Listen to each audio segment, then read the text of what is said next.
The massive space station came into view as the UES Defiance dropped out of hyperspace. Captain Jake Morrison stood on the bridge watching the alien structure grow larger on the main screen. The station was bigger than any city on Earth, and it sparkled with lights from 7 different sections. Each section looked completely different from the others, with strange shapes and colors that hurt human eyes to look at for too long. Admiral Lisa Carter walked onto the bridge wearing her best dress uniform. She had spent 3 years preparing for this moment, and her face showed both excitement and worry. Behind her came Dr. Peter Hayes carrying a case full of Earth's greatest scientific achievements and commander, Rick Stone, who kept checking his sidearm even though weapons were not allowed in the council chambers. The communications officer turned to Captain Morrison and said the aliens were ready to receive them. Morrison nodded and gave orders to dock with the station. The process took almost an hour because the alien docking systems were so different from human technology. When they finally connected, Morrison could feel a strange vibration through the ship's hull. The airlock opened and 3 humans stepped into a corridor that was clearly not made for their species.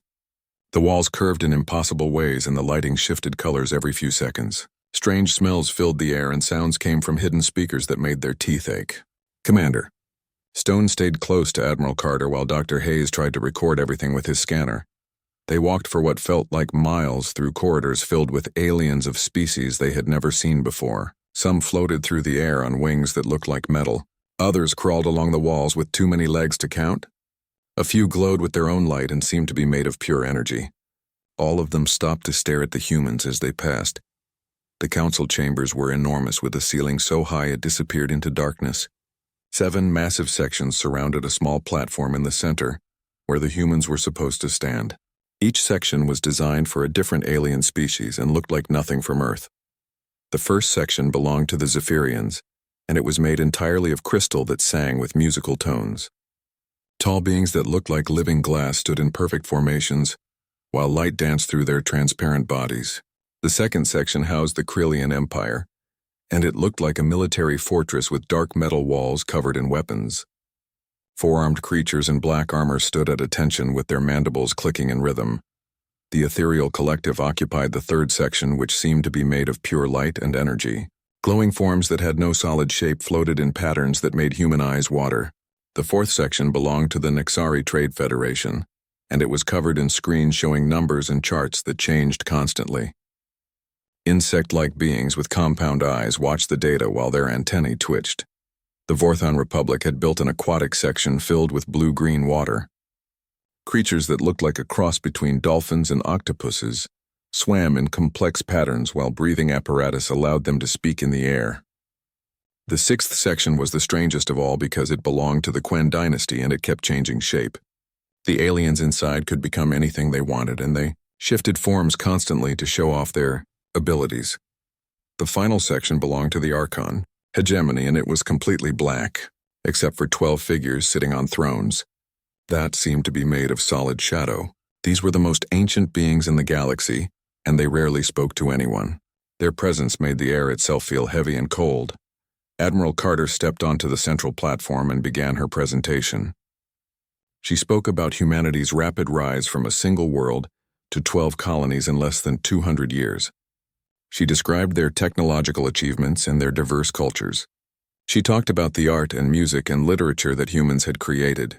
She explained how much they wanted to join the galactic community and share their knowledge with other species. Dr. Hayes activated a holographic display that showed Earth's greatest cities and human achievements in space. The images of the lunar colonies and Mars terraforming projects rotated slowly while Carter continued speaking about humanity's potential contributions to galactic civilization. The response was not what they expected. High Chancellor Zex Krill of the Krillian Empire was the first to speak, and his voice came through the translation device as harsh clicks and scrapes. He called humans primitive upstarts who had barely learned to leave their own star system. He said they were violent barbarians who would only cause trouble for the peaceful galaxy. The ethereal collective's representative added that humans lacked spiritual evolution. The glowing being said that humans were too focused on material things and could never understand the higher purposes that guided advanced civilizations. The Nexari complained that human trade practices were chaotic, and would disrupt the careful economic balance they had maintained for centuries. The Zephyrians sang a harmony that the translator said meant humans were too crude to appreciate the finer aspects of galactic culture. The Vorthans gurgled that humans were land-dwellers who could never truly understand the universe, because they had not evolved in the depths of oceans. The Quen dynasty shapeshifted into forms that mocked human appearance while making sounds the translator could not interpret. Then Archon Prime Veltos spoke for the first time in 3 centuries. His voice was like ice in darkness, and it seemed to come from everywhere at once. He said humans were children playing with weapons they did not understand. He told them to return to their little corner of space before they hurt themselves. He said the galaxy had no need for another warlike species that was destined for self-destruction. The Council voted unanimously to quarantine the Sol system. No human ships would be allowed beyond their current 12 colonies. Any vessel found outside the designated zone would be destroyed without warning. The quarantine would remain in place until humans proved they were worthy of galactic citizenship, which the Council believed would never happen. Admiral Carter stood in silence as the translation ended. Her hands were shaking, but she kept her face calm and professional. She thanked the Council for their time and said humanity would consider their decision. Dr. Hayes packed up his equipment while Commander Stone watched the alien sections for any signs of threat. The walk back to the airlock took forever, and the aliens they passed seemed to laugh at them as they went by. When they finally reached the Defiance, Captain Morrison saw the fury burning in Admiral Carter's eyes. She said nothing until they were safely in hyperspace heading back toward Earth. The insult was not just to them personally, but to every human who had ever looked up at the stars and dreamed of reaching them. The aliens had made their position clear, and now humanity would have to decide how to respond to being told they were not worthy of the galaxy they called home. The news of the quarantine reached Earth 3 days after the UES Defiance returned home. President Helen Davis sat in the emergency session of the United Earth Council, listening to Admiral Carter's full report of what happened at the alien space station. The room was filled with angry voices as representatives from every nation demanded immediate action against the insult. Senator Bob Martinez from the American Federation slammed his fist on the table and said they should launch every warship Earth had at the Alien Council. Representative Yang Wei from the Asian Alliance argued they should try diplomatic channels first and find other alien species who might support humanity. The European Union delegate suggested they should ignore the quarantine and continue expanding anyway. President Davis listened to all the arguments, but she already knew what had to be done. She called for a private meeting with only 5 people in the room. Admiral Carter was there along with General Carl Bennett, who ran the most secret military project in human history. Dr. Amy Rodriguez came from her hidden laboratory where she had been working on alien technology for 30 years. The 5th person was Director Frank Collins, who managed intelligence operations that officially did not exist. General Bennett activated a signal jammer and checked that all recording devices were turned off. He looked at President Davis and asked if she was ready to learn about Project Prometheus. The president nodded, and Bennett began explaining what humanity had really been doing while they explored the galaxy. 30 years ago, human deep space probes had detected signs of advanced alien civilizations throughout the galaxy. The signals were old and came from many different sources, which meant humans were not alone and were definitely not the most advanced species out there. A secret committee was formed to prepare for the day when humanity would meet these aliens, and the meeting might not be friendly. Project Prometheus was hidden in budget lines that looked like routine military spending. The project had 3 main goals, and all of them were designed to give humanity advantages over technologically superior enemies. The first goal was to reverse engineer any alien technology they could find. The second goal was to develop weapons that could work against unknown alien defenses. The third goal was to create military tactics that could defeat enemies who were smarter and stronger than humans. Dr. Rodriguez opened her briefcase and showed the president pieces of technology that looked impossible. She had a device the size of a coin that could generate enough power to run a city for a week. She had metal that could repair itself and change shape on command. She had a computer chip that could think faster than any human brain and learn new things without being programmed. All of these technologies came from wreckage that human exploration ships had found on dead worlds throughout the galaxy, ancient battlefields where alien wars had been fought millions of years ago. Crashed ships that had been drifting in space for so long that their crews had turned to dust.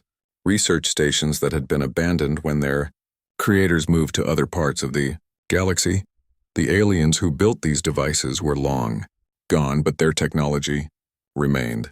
Dr. Rodriguez and her team had spent decades figuring out how the devices worked and then building human versions that were even better.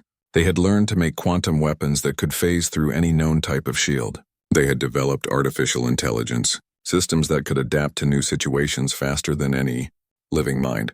Most importantly, they had created stealth technology that made human ships completely invisible to alien sensors. The cloaking system used gravitational field manipulation to bend space around the ship so that light and energy passed right through it. Even the most advanced alien detection systems could not find a ship using this technology. Director Collins explained how they had been preparing for this moment by placing human agents throughout the galaxy. The agents looked like refugees or traders or explorers who had gotten lost. In reality, they were highly trained intelligence officers who had been mapping alien territories and learning about alien weaknesses for over 20 years. The intelligence network had discovered that the 7 council species were not as united as they pretended to be. The Krillians and Nexari had been rivals for thousands of years, and only worked together because they feared the other species more. The Ethereals looked down on all physical beings, while the Zephyrians thought energy-based life forms were inferior. The Vorthons had old territorial disputes with the Quen dynasty, and both groups resented the Archon hegemony's authority. Dr. Rodriguez showed the president psychological profiles of each alien species that revealed critical weaknesses. The Krillians were excellent warriors, but they always used the same tactics and could not adapt when their enemies did unexpected things. The Nexari cared more about profit than anything else, and would abandon their allies if it cost too much money to help them. The Ethereals were powerful, but their energy forms could be disrupted by specific frequencies of electromagnetic radiation. The Zephyrians communicated through harmonic vibrations, which meant the right sonic attack could confuse their entire command structure. The Vorthons needed special breathing equipment to survive outside their aquatic environments, and destroying that equipment would leave them helpless. The Quen dynasty's shape-changing abilities required enormous amounts of energy, and they became vulnerable when they were tired.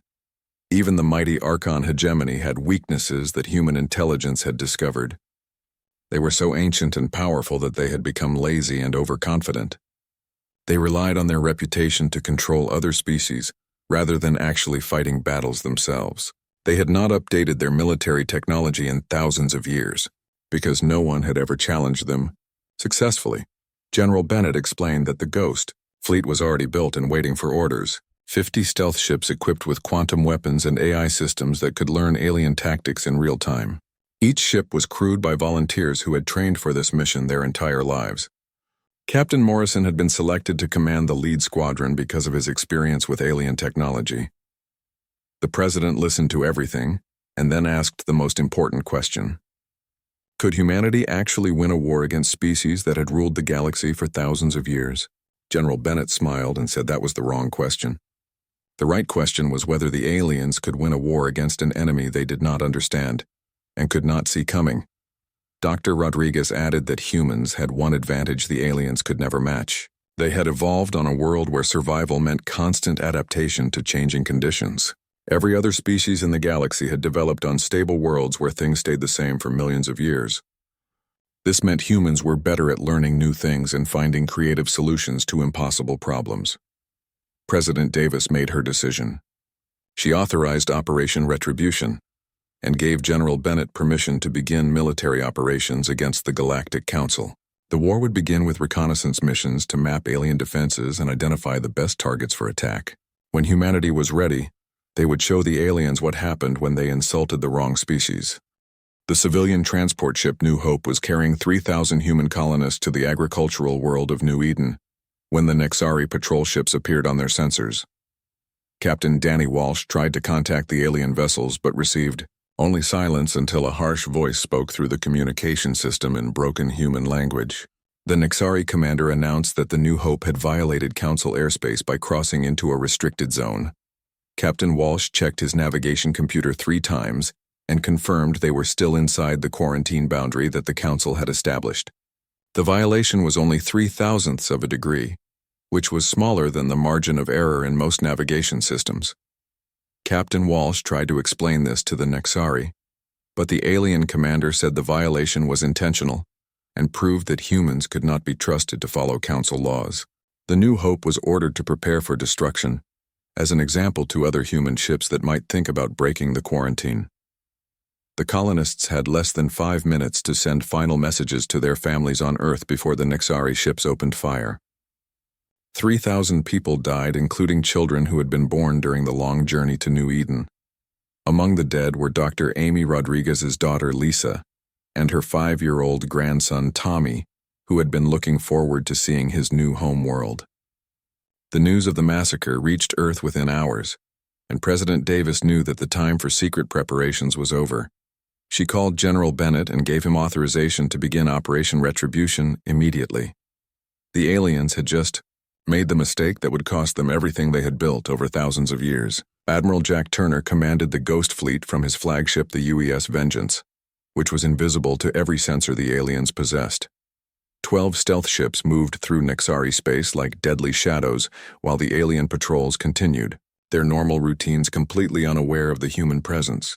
Captain Morrison piloted his upgraded ship, the UES Defiance, toward the largest Nexari mining station in their home system. The station processed raw materials from 3 different asteroid belts and supplied the Nexari war machine with metals and rare elements. It was defended by 20 patrol ships and had shields that could stop any known weapon. The quantum torpedoes that Dr. Rodriguez had developed were not like any known weapon. They existed in a state between matter and energy, which allowed them to pass through solid objects until they reached their programmed destination. When they arrived at the target, they returned to normal matter and exploded with the force of a small star. The Nexari mining station disappeared in a flash of light that could be seen from 3 solar systems away. The explosion was so sudden and complete that the defending patrol ships had no time to send a distress signal. One moment the station was there, and the next moment there was only empty space filled with glowing particles. Captain Morrison moved his ship to the next target while other human vessels struck at Nexari facilities throughout their territory. Commander Kate Williams destroyed an automated cargo convoy that was carrying weapons to Nexari military bases. Lieutenant Tim Brooks eliminated a communication relay that connected 12 different star systems. Major Susan Clark wiped out a fuel depot that supplied the entire Nexari Third Fleet. The attacks happened so fast and were so precise that the Nexari had no idea what was happening to them. Their sensors showed nothing but empty space where their installations had been destroyed. Their patrol ships found no evidence of enemy vessels or weapons. Their best scientists could not explain how entire space stations could simply vanish without leaving any trace behind. The second phase of the operation began when Commander Kate Williams led a boarding party onto a Nexari command station orbiting their industrial world of Hex 7. The humans used personal cloaking devices that made them invisible and weapons that stunned rather than killed, so the aliens never knew they were under attack. Tech specialist Ryan Clark was a former computer hacker who had joined the military when Project Prometheus was created. He plugged his equipment into the Nexari central computer and began downloading every piece of information the station contained. The alien database was enormous and contained communication logs from the past 50 years, plus detailed information about Nexari military deployments and strategic plans. Most important of all was the location and access codes for the Council's central communication hub at Vorthak Prime, where the original insult to humanity had taken place. The hub connected all 7 Council species and carried their most secret military and political messages. With access to that system, humans could read every communication the aliens sent to each other. The Nexari never detected the intrusion because Ryan's equipment worked faster than their security systems could respond. By the time the download was complete, the human boarding party had already returned to their ship and disappeared back into the invisibility that made them impossible to track. The third phase involved infiltrating facilities belonging to all 7 Council species to gather intelligence and plant listening devices. Captain Morrison's team broke into a Krillian military base and discovered that their warrior culture made them predictable in combat. They always attacked the same way and never changed their tactics even when those tactics were failing. Lieutenant Commander Tracy Mills established a listening post inside a Zephyrian research station and learned that their crystal-based communication system could be disrupted by specific sound frequencies. The aliens would lose the ability to coordinate their forces if humans could broadcast the right sonic pattern during a battle. Major Paul Green infiltrated an ethereal energy facility and found that the glowing beings were not as powerful as they pretended to be. Their energy forms required constant maintenance from technological systems, and they became vulnerable when those systems were damaged. Captain Sally Jones discovered that Vorthon aquatic ships had a critical weakness in their life support systems. The aliens needed a specific mixture of water and chemicals to survive, and changing that mixture would force them to retreat to their home worlds. The most valuable intelligence came from Commander Frank Moore, who managed to plant a listening device inside a Quen Dynasty diplomatic vessel. The shape-shifting aliens were exhausted from constantly changing forms, and they often made mistakes when they were tired. Even the mysterious Archon hegemony was not immune to human intelligence gathering. Sergeant Maria Lopez used her training as a xenobiologist to analyze Archon facilities and discovered that the ancient beings had become so dependent on their reputation for power that they had forgotten how to actually fight wars. The best part of the human strategy was how it turned the Council species against each other. Ryan Clark used his access to their communication systems to send false messages that made each species suspicious of the others. The Krillians received evidence that the Nixari were planning to betray them. The Ethereals found proof that the Zephyrians were plotting against them. Each species began to believe that their allies were responsible for the mysterious attacks. Within 3 months, Council space was in chaos as the 7 species argued and accused each other of treachery. Their unity was breaking apart while the humans remained completely invisible and continued gathering information that would be used in the final phase of Operation Retribution. Captain Steve Parker was flying his stealth ship, the UES Phantom, through Krillian space when everything went wrong. His ship had been invisible for 6 months while conducting reconnaissance missions deep in alien territory, but now the cloaking system was failing and there was nothing he could do to stop it. The gravitational field generator that bent space around his ship started making warning sounds that got louder every second. Parker tried every repair procedure he knew, but the system was too damaged to fix. Sparks flew from control panels and smoke filled the bridge as the Phantom began to appear on Krillian sensors. A massive Krillian battlecruiser detected the human ship within minutes and launched fighters to intercept it. The alien commander broadcast demands for surrender in the harsh clicking language that humans had learned to hate. Captain Parker knew what he had to do, and he activated the Prometheus protocol without hesitation. The UES Phantom exploded in a ball of fire that could be seen across 3 star systems. Parker and his crew died instantly, but they made sure the aliens could not capture their ship or learn its secrets. The explosion was so powerful that it destroyed 2 Krillian fighters and damaged the battlecruiser that had been trying to board the human vessel. Krillian salvage teams spent weeks gathering pieces of wreckage from the explosion site. Their scientists worked day and night to identify the strange metal and technology they found floating in space. When they finally confirmed that the debris came from a human ship, the news sent shockwaves through the council chambers high.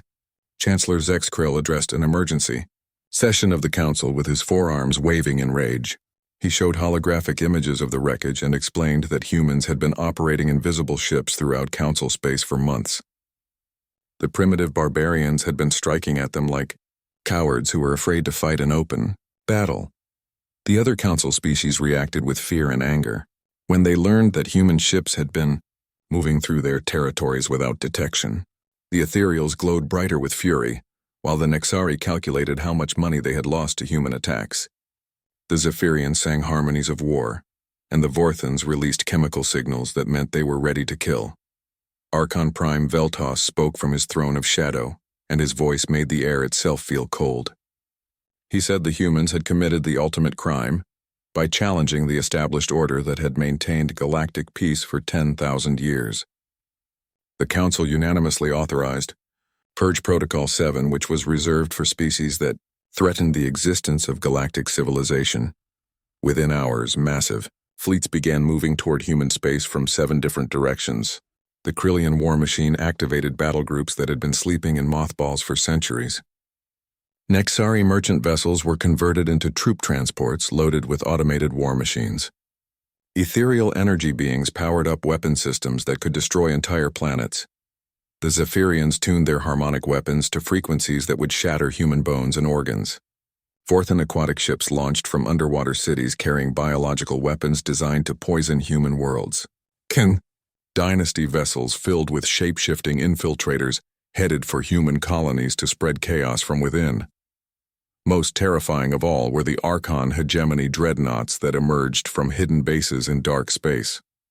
These ancient ships were the size of small moons and carried weapons that had not been used since the galaxy was young. They moved slowly, but nothing could stop them once they reached their target. Admiral Jack Turner watched the alien fleets approaching human space from his command center on Earth. The enemy had over 10,000 ships, while humanity could only field 300 vessels in their ghost fleet. The odds seemed impossible, but Turner smiled because the aliens had no idea what they were about to face. Operation Revelation began with every human stealth ship simultaneously decloaking across council space.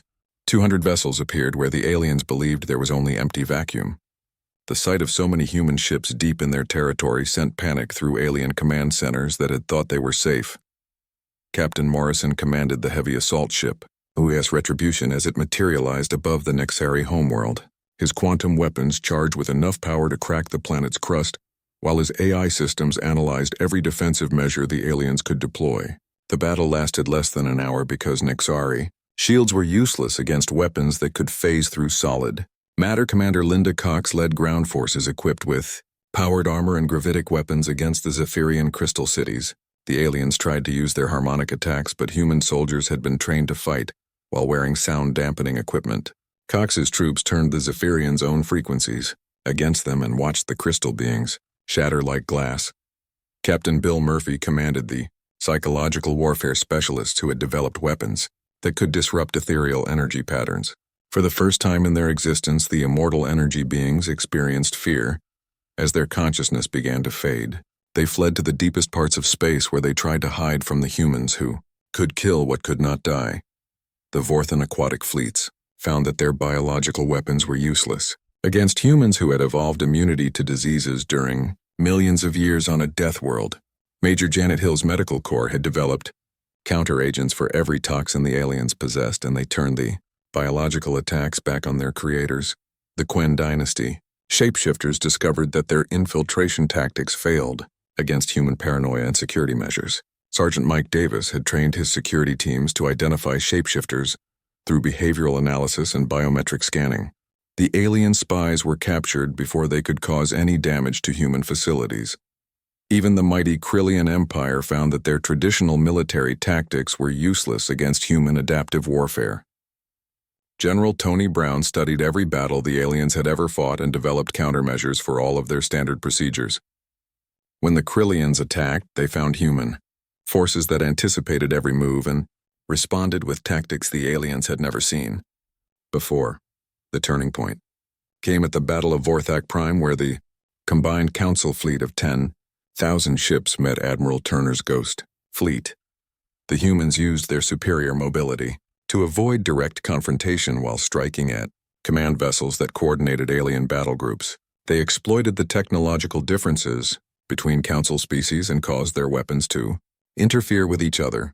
Dr. Patricia Brown's quantum computers predicted alien tactical decisions faster than the aliens could implement them. Human AI systems learned new countermeasures during battle and shared that knowledge instantly across the entire fleet. The aliens found themselves fighting an enemy that got smarter every minute. While they remained trapped by tactics that had not changed in thousands of years, the battle became a demonstration of everything that made humans dangerous. They adapted to new situations faster than any other species could think. They found creative solutions to impossible problems. They turned their enemies' strengths into weaknesses and their own disadvantages into victory. When the smoke cleared 6 hours later, the council fleet was scattered, and their commanders were fleeing to emergency positions. The galaxy watched in amazement as the primitive barbarians systematically destroyed civilizations that had ruled among the stars since before Earth had cooled from its formation. 3 months after the Battle of Vorthak Prime, the war was over, but not in the way anyone expected.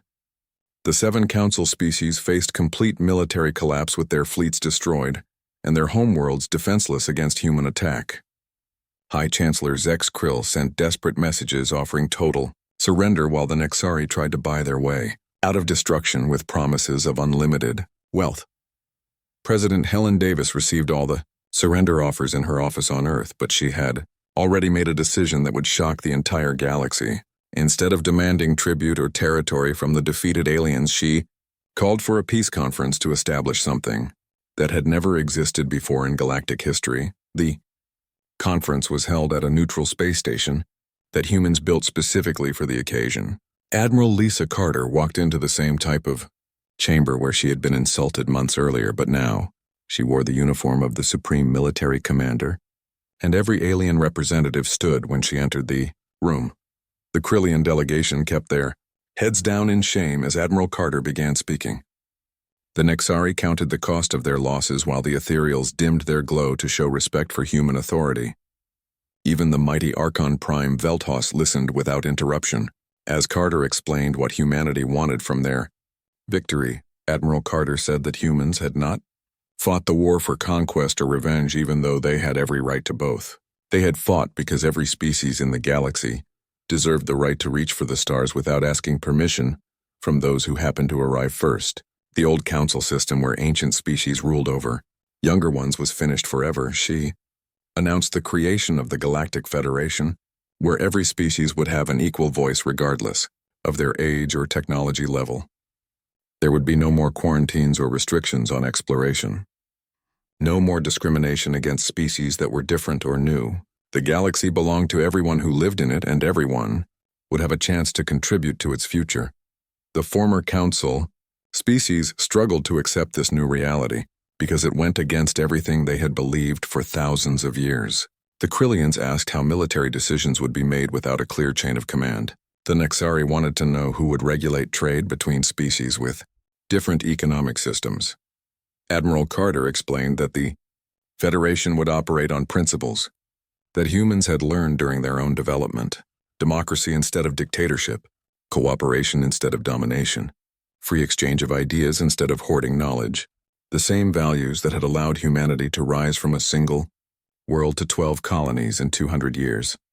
General Carl Bennett became the first supreme military commander of the Federation because his tactical genius had defeated enemies with superior technology. Dr. Amy Rodriguez took charge of the Galactic Research Initiative, which would coordinate scientific advancement across all member species.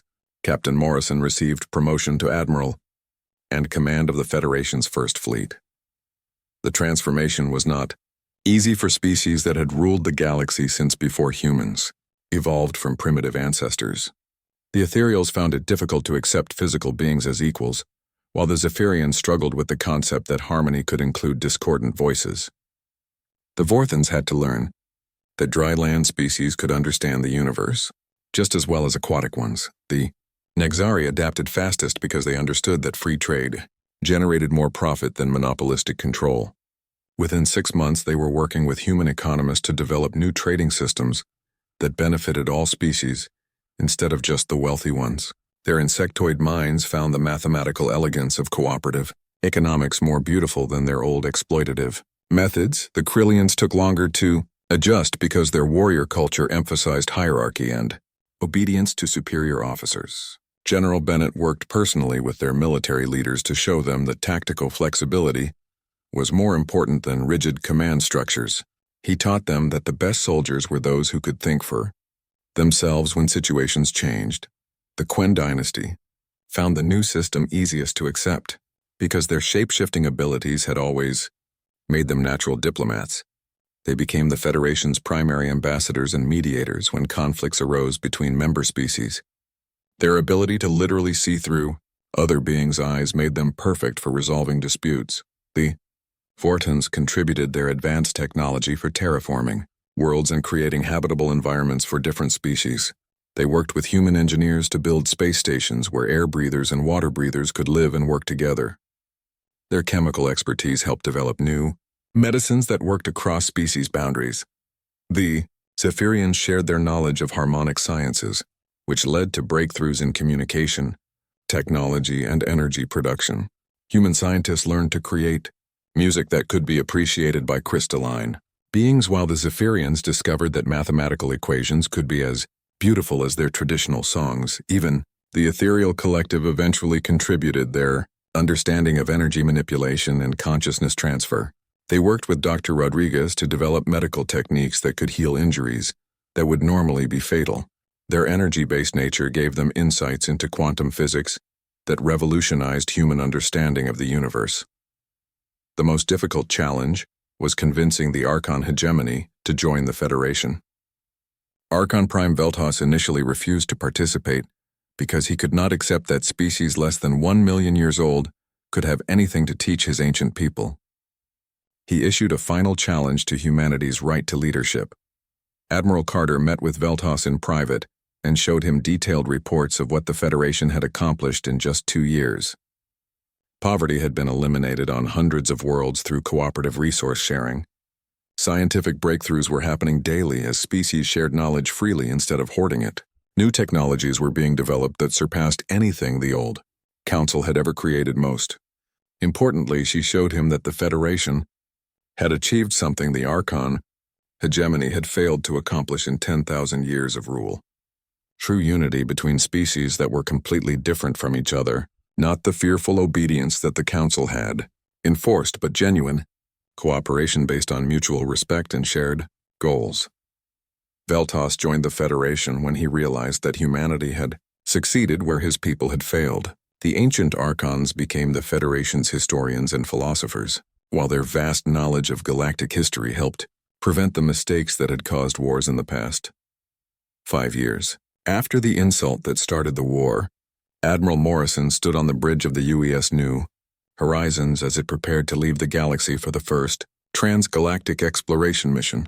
The ship was crewed by members of dozens of species working together with technology that combined the best innovations from across the Federation.